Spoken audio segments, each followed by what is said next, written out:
النوویہ الاربعون النوویہ من الاحادیث الصحیحۃ النوویہ، اربعین نووی اکثر آپ اس کا نام جو ہے آپ سنتے ہیں. یہ کتاب آپ کی بڑی مشہور ہوئی، اربعون نوویہ، امام نووی کی لکھی ہوئی 40 احادیث مبارکہ.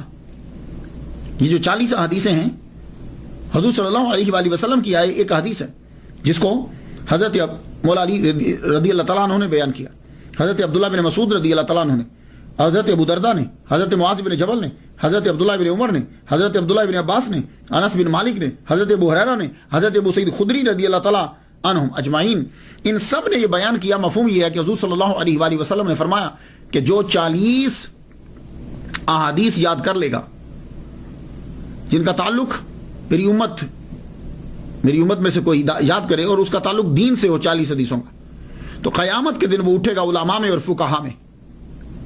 اور ایک حدیث میں ہے کہ وہ شہداء میں اٹھے گا، یعنی جب علماء کا گروپ اٹھایا جائے گا اس کے اندر ان کو بھی شامل کر دیا جائے گا. جیسے آپ دیکھیں نا جب سیلیبریٹیز جا رہی ہوتی ہیں تو بیچ میں دوسرے بندے بھی ہوتے ہیں، تو علماء کا گروپ اٹھے گا تو بیچ میں وہ بھی بندہ ہوگا، شہداء کا گروپ اٹھے گا بیچ میں اس بندے کو بھی جگہ دے دی جائے گی.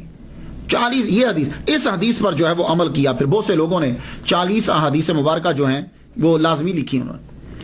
امام نووی رحمۃ اللہ علیہ لکھتے ہیں کہ میرے علم کے مطابق سب سے پہلے عبداللہ بن مبارک نے لکھی 40، پھر اسلم بن توسی نے، حسن بن سفیان النسائی نے، ابو بکر اجری نے، ابو بکر محمد بن ابراہیم الاصفہانی دارا قطنی نے، الحاکم ابو نعیم نے، عبد الرحمن سلامی نے، ابو سعید الملینی نے، ابو عثمان صابونی نے، امام بائحقی رحمۃ اللہ علیہ نے.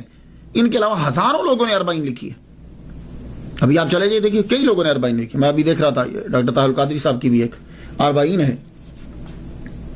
40 بہت سے لوگوں نے لکھی، لیکن جو شہرت امام نووی رحمۃ اللہ علیہ کی 40 کو ملی ہے یہ کسی کو نہیں ملی.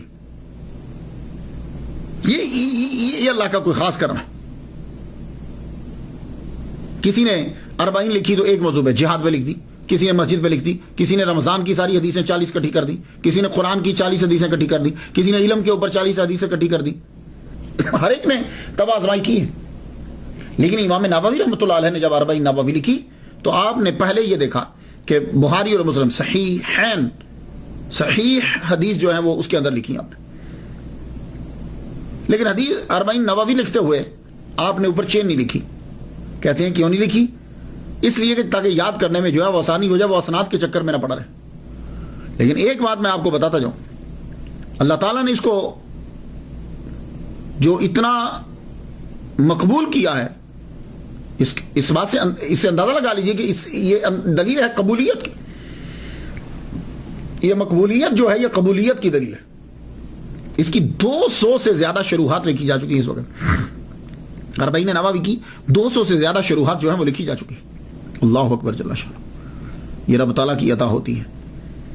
کتنے لوگوں نے لکھا، لیکن یہ آپ کا اخلاص ہے کہ اللہ تعالیٰ نے اسے اپنی بارگاہ میں جو ہے وہ قبول فرما لی. آپ کی 40 جو ہے اس کی پہلی حدیث انما الاعمال بالنیات ہے. تو 40 کے حساب سے آخری حدیث بننی چاہیے کن فی الدنیا کانک غریب. لیکن یہ آخری نہیں ہے. کیوں؟ اس لیے کہ نام 40 نووی ہے، لیکن جب میں اس کے اندر احادیث گنتا ہوں تو احادیث جو ہیں وہ اس کے اندر 40 نہیں ہے، 40 نہیں ہے. 40 کا معنی تو 40 ہوتا ہے. حدیث اس کے اندر جو ہیں وہ 42 ہیں. دکھ.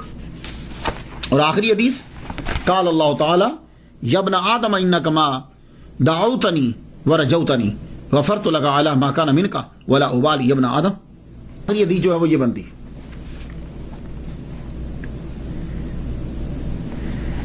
اب اس کا جواب جو ہے وہ کیا ہے کہ نام تو ہے کہ 40 حدیث، لیکن بیچ میں 40 نہیں ہے. تو وہ کہتے ہیں کہ بات یہ نہیں ہے کہ صرف 40 کے عدد کو ہی پورا کرنا، اس سے آگے نہیں بڑھنا. اصل مقصد حدیث مبارکہ پر عمل کرنا ہے کہ 40 جو ہے وہ ہونی چاہیے. اس کا مطلب یہ نہیں ہے کہ تم زیادہ نہیں لکھ سکتے، کہ جس کو 40 آ گئی کم نہ ہو زیادہ ہو جائیں تو 40 اندر آ گئی.